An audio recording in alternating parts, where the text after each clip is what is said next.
Welcome back. As always, I hope you had a great day.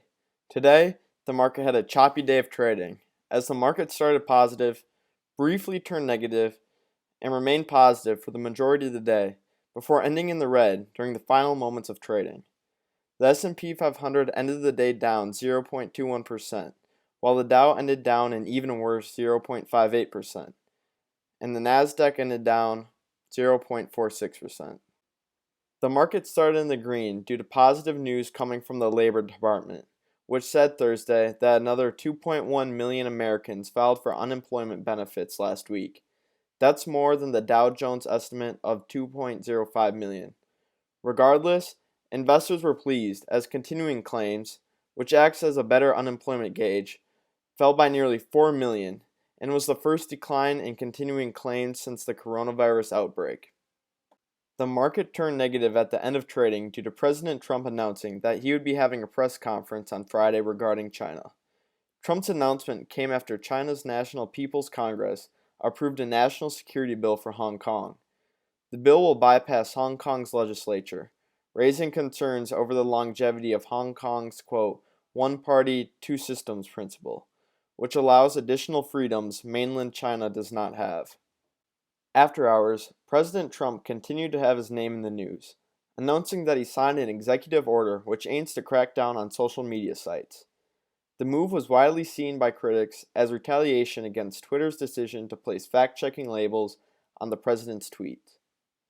The executive order targets companies, granted liability protection through Section 230 of the Communications Decency Act.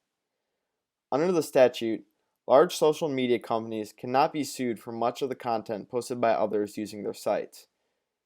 Facebook didn't feel much of an effect, albeit it was down more than 1.6%. Twitter got hit harder, ending the day down 4.45%, but recovering some of that loss during after hours. For the sectors, utilities were the clear winner, while oil and gas had a rough day, as it was announced that there still remains limited demand while supply has been increasing. Small caps ended their impressive rally as investors began to take profits from the short-term trades. Small cap value had the worst day, being down 2.68%, while mid-cap growth had the best day, being up 0.59%. The best performing stock in the S&P 500 today by far was Dollar Tree, which was up more than 11.5% during regular trading hours. This large move comes after their strong earnings report, due to a change in consumer behaviors thanks to COVID-19. Same-store sales soared 7%, compared to the estimate of 4.4%. Dollar Tree reported earnings per share of $1.04 on revenue of $6.29 billion. Analysts were expecting earnings of 85 cents per share on revenue of $6.14 billion. This was a beat on EPS by 20 cents and a beat on revenue of $150 million. Revenue grew 8.3% year over year. The second biggest gainer in the market was Alexion Pharmaceuticals, after there was news reporting that they may have a deal to sell their patent of their most popular drug, Solaris, to Amgen. Investors clearly liked this move, as it sent shares up 7.8%. The biggest loser was HewlettPackard, which fell more than 12% after they reported earnings. HP beat on non-GAAP EPS by 7 cents, coming in with 51 cents. Revenue was down 10.7% year over year, coming in at $12.5 billion and missing estimates by $240 million. The company also provided third quarter guidance that is below Wall Street estimates. The other biggest loser was popular clothing retailer Kohl's.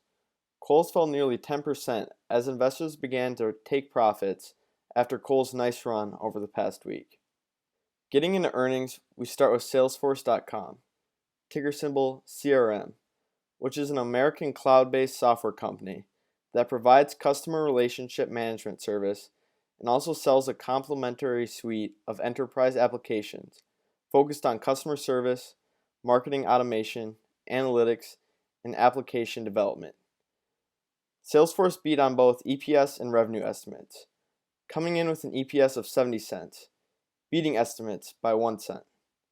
Revenue came in at $4.87 billion, beating estimates by $20 million and representing growth of 30.2% year over year. Investors did not like this news and sent shares down more than 3%. Next up, we have Williams-Sonoma, ticker symbol WSM, which is a home goods retailer. WSM beat on both revenue and EPS estimates. They beat EPS estimates by 67 cents, coming in with an EPS of 74 cents. Revenue beat estimates by 140 million and was at a total of 1.24 billion for the first quarter.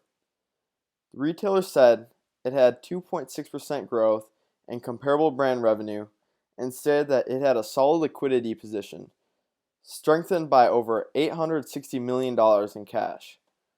Williams-Sonoma also reported a significant acceleration in e-commerce revenue that is still ongoing. Investors took highly to this news and sent shares flying after hours. Next on up is Ulta Beauty, ticker symbol Ulta, which is a popular cosmetics/beauty retailer. Ulta missed on both EPS and revenue estimates. EPS missed by $2.17, as they reported a loss of $1.37 per share. Revenue dropped 32.8% year over year, as they recorded first quarter revenue of $1.17 billion, missing estimates by $100 million. Earnings disappointed investors as they sent shares down today and after hours. Lastly, we have Dell Technologies, ticker symbol Dell, which is a popular American technology company. Dell had strong earnings, beating on both EPS and revenue estimates. EPS came in at $1.34, which beat estimates by 40 cents. Revenue decreased a slight 0.1% year over year, but still came in at $21.89 billion and beat estimates by a large $1.24 billion. Dell Vice Chairman and Chief Operating Officer Jeff Clarke said, quote, "In quarter one, we saw orders with banking and financial services, government, healthcare, and life sciences customers up 15 to 20%, all to meet immediate needs of their customers, communities, and patients." Investors took this news in a great manner and shot shares up almost 7.5% after hours. Thanks for watching. I really appreciate your time. Currently, market futures are flat ahead of tomorrow's US and China news conference. As always, I will see you again tomorrow.